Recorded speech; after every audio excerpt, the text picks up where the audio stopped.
Sir वो ये होता है ना कि वो पीछे रिवाइंड करके देख लेता है या कोई चीज ओके, मिस हो चलिए गई है उसको मैंने दोबारा अब से अभी रिकॉर्ड का बटन दबा दिया।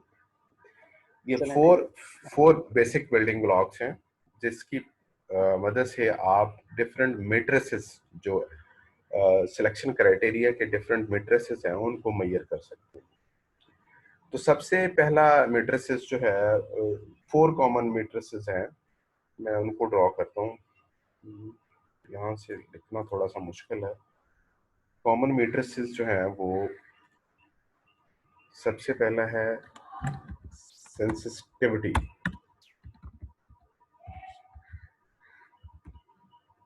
इसको हम रिकॉल भी कहते हैं। Second is specificity,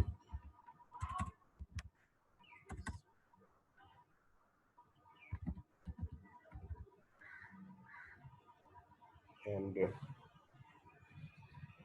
third one is accuracy, and fourth one is precision.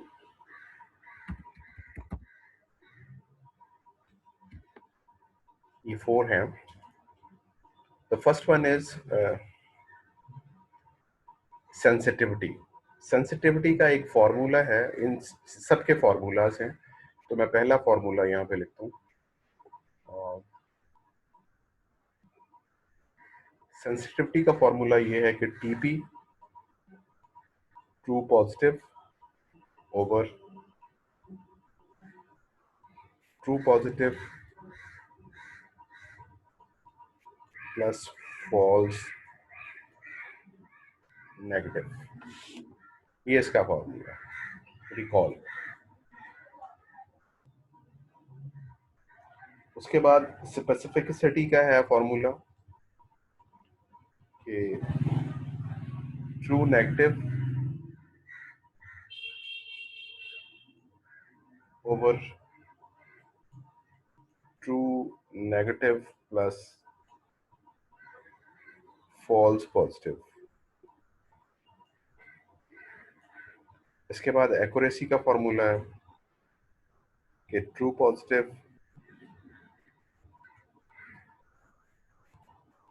Plus true negative over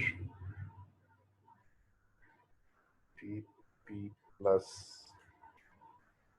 FP plus FN plus TN. ये आपकी एक्यूरेसी का और ये आपकी प्रिसीजन का है। TP plus over TP plus FP.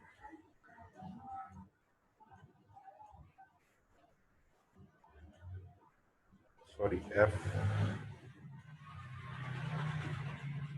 ये 4 फॉर्मूले हैं जिसकी मदद से आप कोई भी मॉडल की आप एक्यूरेसी जो है वो मेजर कर सकते हैं। चलिए सबसे पहले हम एक्यूरेसी को देख लेते हैं। एक्यूरेसी का फॉर्मूला ये है कि true positive plus true negative. इसका क्या मतलब है कि टोटल एक्यूरेसी, कि आप जो पॉजिटिव था आपने उसको पॉजिटिव कहा, जो नेगेटिव था उसको आपने नेगेटिव कहा, ओवर यानी कि एक्यूरेसी ओवर टोटल या एक्चुअल टेस्टिंग, जो आपने एक्चुअल टेस्टिंग की, किसी को गलत बताया किसी को सही बताया, ये सारे का सारा आप नीचे देंगे कि आपने जो सही बता दिए सारे, जो आपने सही बताए, जो आपने गलत बताए, सॉरी जो आपने सारे सही बताए ओवर जो आपने टोटल बताए। तो इससे आप किसी भी मॉडल का के ऊपर जो आपने डेटा टेस्ट किया था उस टेस्ट की बेस के ऊपर आप ये डिफाइन कर सकते हैं कि इस मॉडल की एक्यूरेसी कितनी, ये आपकी परसेंटेज निकल आएगी मल्टीप्लाइड बाय 100 कर। फॉर एग्जाम्पल 100 में से आपने 30 सही बताए थे और बाकी 70 गलत बताए थे, तो ये 30% उसकी एक्यूरेसी है। अब इस एक्यूरेसी के साथ, इस मॉडल के साथ प्रॉब्लम क्या है? ये किसी जगह सही भी नहीं काम करती और किसी जगह बिल्कुल सही काम करती है। फॉर एग्जाम्पल,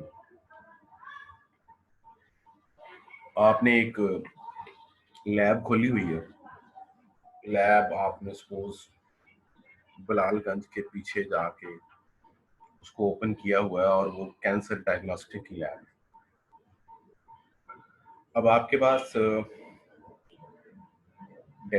पास इंस्ट्रूमेंट नहीं है लेकिन लैब है। पाकिस्तान में ऐसा सिस्टम भी चलता है लैब्स का। और आप ये जानते हैं कि किसी बंदे को कैंसर होने की प्रोबेबिलिटी 0.05% है, suppose that is very less. अब आपको बहुत कम है, फॉर एग्जांपल 0.01 है, तो इसका मतलब है 100 में से किसी एक बंदे को। ओके, तो ऐसी सूरत हाल में आपके पास क्या होगी कि आपके पास इसके अंदर ट्रू पॉजिटिव कितना है, कितना है ट्रू पॉजिटिव। अब आपने उसको कहा कि तुम्हें कैंसर नहीं है, क्योंकि आपको पता है प्रोबेबिलिटी है ही नहीं।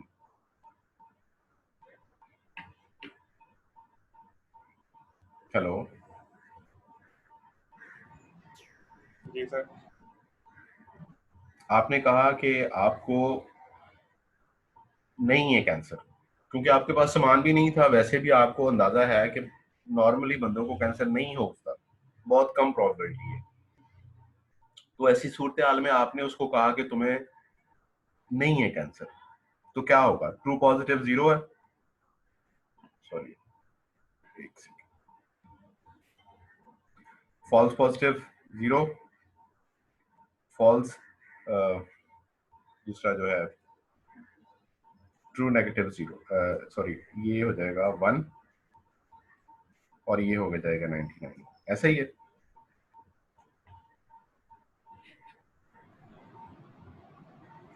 इसकी बताएं, समझ आ गई कि नहीं?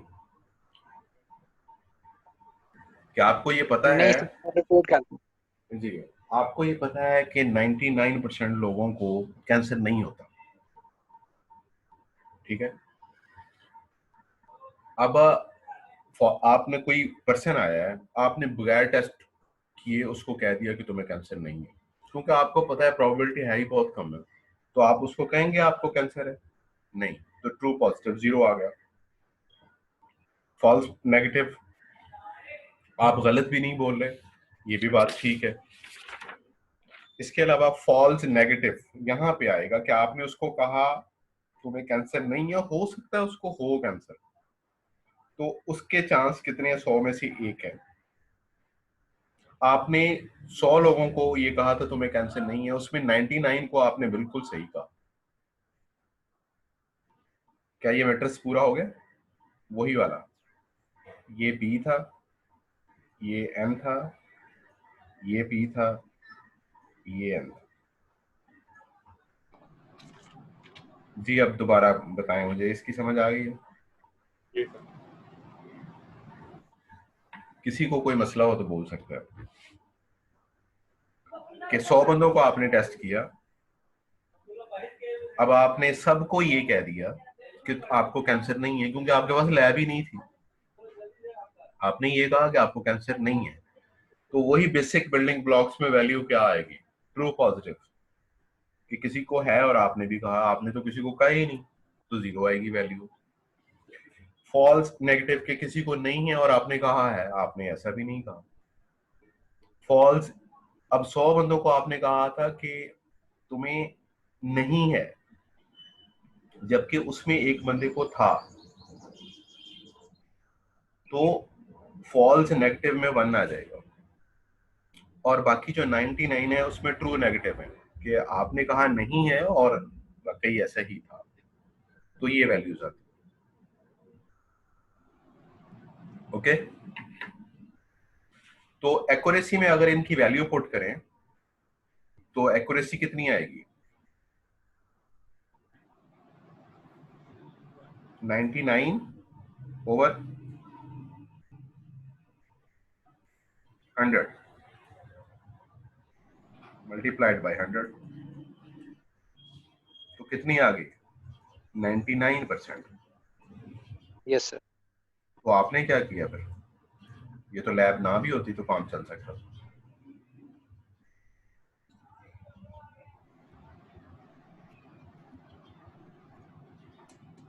तो इसका ये मतलब है कि अगर डेटा के अंदर पहले ही एरर बहुत कम है और आप कोई रिसर्च पेपर लिखते हैं और उसके आखिर में, हर रिसर्च पेपर के आखिर में आप वैल्यूएशन देते हैं अपने मॉडल, और आप ये क्लेम करते हैं कि मेरी एक्यूरेसी 90% से ऊपर है या 99% है, तो इसमें आपके मॉडल की कोई कंट्रीब्यूशन नहीं, बल्कि आपको डेटा ही ऐसा मिला था जो कि पहले ही उसमें एरर बहुत कम थी या उसके चांसेस नहीं थे। ओके, समझ गए बात में? तो इसका मतलब है एक्यूरेसी वाला मॉडल नहीं चल सकता यहाँ पर। इसकी सेंस डेवलप हो गई है। Yes sir. तो इसको, इस तरह की प्रॉब्लम को हम कहते हैं स्क्यूड प्रॉब्लम या स्क्यूड डेटा प्रॉब्लम। एस क्या होते हैं स्पेलिंग उसके? SKEWED,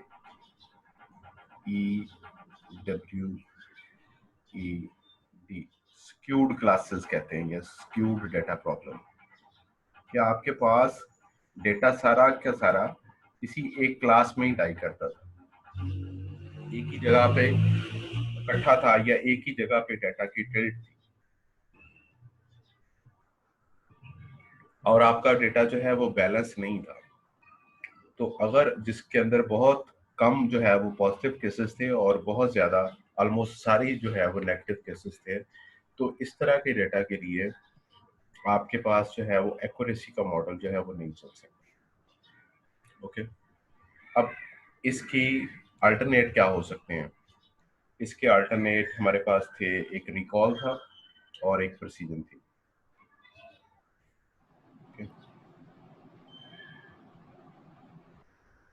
आपको मेरे लिखे पे जरा परेशानी तो होती होगी, लेकिन गुजारा करें जब तक कोरोना नहीं खत्म हो जाता।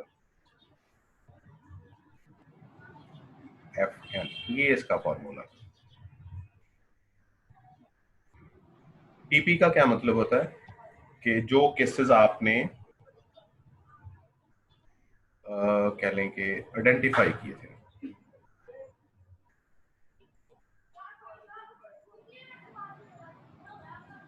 आइडेंटिफाइड कह लें केसेस, और नीचे आ गया आपके टोटल पॉजिटिव केसेस।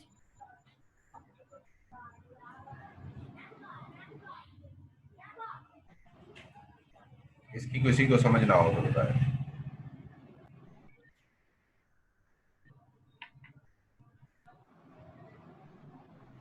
जो मैंने आगे लफ्ज लिखे हैं, इसकी किसी को समझ ना हो तो बता सकता है कि कैसे ये नीचे टोटल पॉजिटिव क्यों लिखा हुआ है? नीचे तो फॉल्स नेगेटिव है।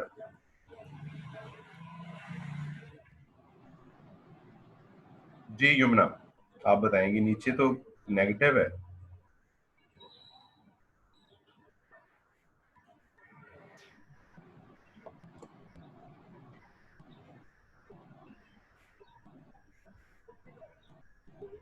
यमुना है भी है? जी सर हूँ। ये नीचे क्यों लिखा हुआ है?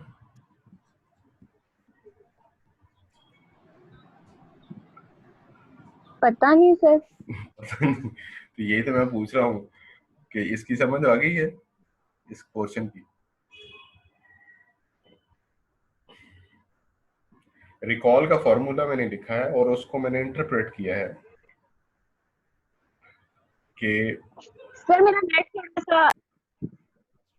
नेट प्रॉब्लम कर रहा है।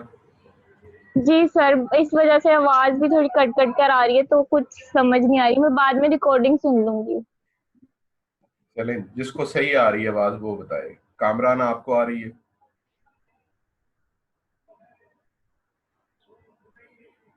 आपका यस सर, आ रही है हाँ जी, क्या मतलब है इसका? सर। ये तो एक तो हमने आइडेंटिफाई किया ना कि ये पॉजिटिव केस हैं कौन से, लेकिन हाँ, जो प्रीवियस स्टडी देखी है उसमें तो वो जो इक्विपमेंट्स हैं वो है ही नहीं, नहीं और नहीं नहीं, हमने सारे ही अब पुरानी नहीं बात है। अब हमने कह दिया था कि वो स्क्यूड क्लासेस की वजह से एक प्रॉब्लम आई थी कि हम उस पे एक्यूरेसी लगा ही नहीं सकते। हमारा मॉडल क्लेम ये कर रहा है कि 90% उसके अंदर एक्यूरेसी है, जबकि वो तो एक्चुअल डाटा में ही एक्यूरेसी थी। हमारे मॉडल की उसमें कोई कंट्रीब्यूशन नहीं है। यानी कि मैंने उसको जम्पशन ये दी कि हमारे पास सामान ही नहीं है चेक करने का। जी बिल्कुल कि पाकिस्तान में इस तरह की लैब्स चलती हैं जिनके पास सामान भी नहीं एग्जैक्ट। होता, वो बंदे को गौर से देखते हैं, उसकी अपीयरेंस से अंदाजा लगाते हैं कि अच्छा इसको होगा कि नहीं होगा हेपेटाइटिस, उस मुर्गी उसी से। के खून में भी वो बीमारियां निकाल देते ठीक है। तो ये यहाँ पे हमने देखा वो प्रॉब्लम स्क्यूड क्लासेस की थी।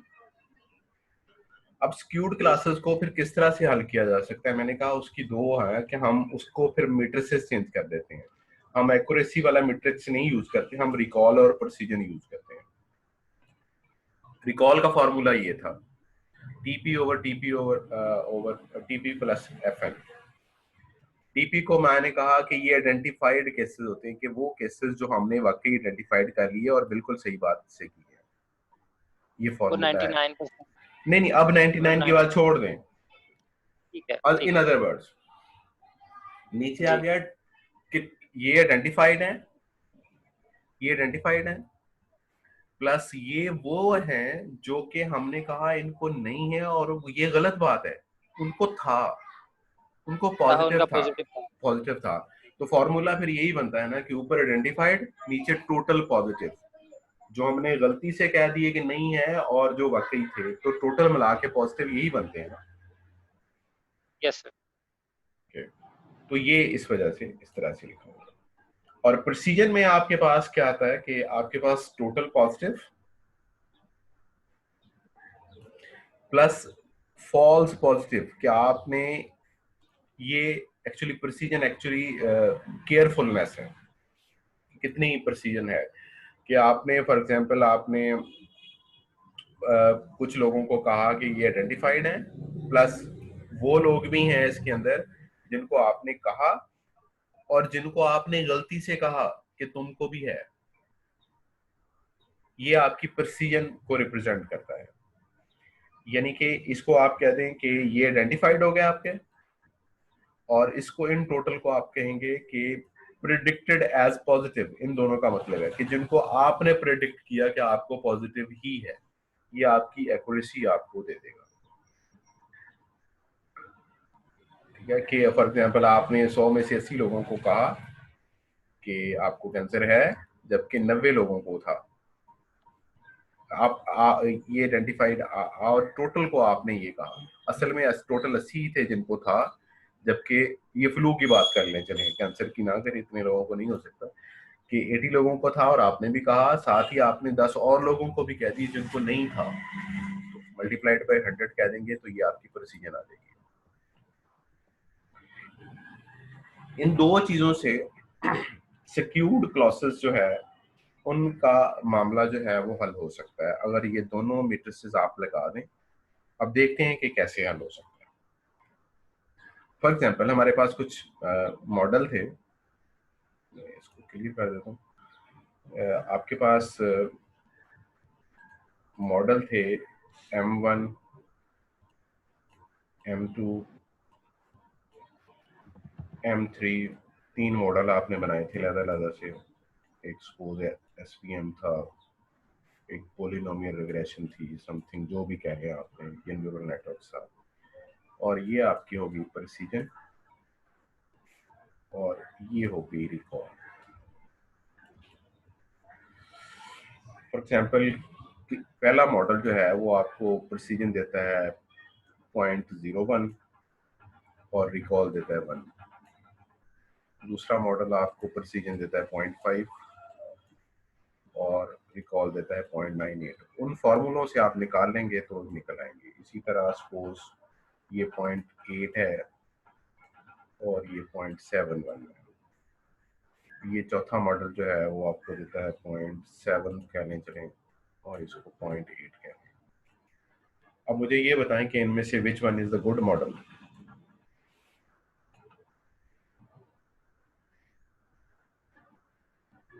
एनीवन?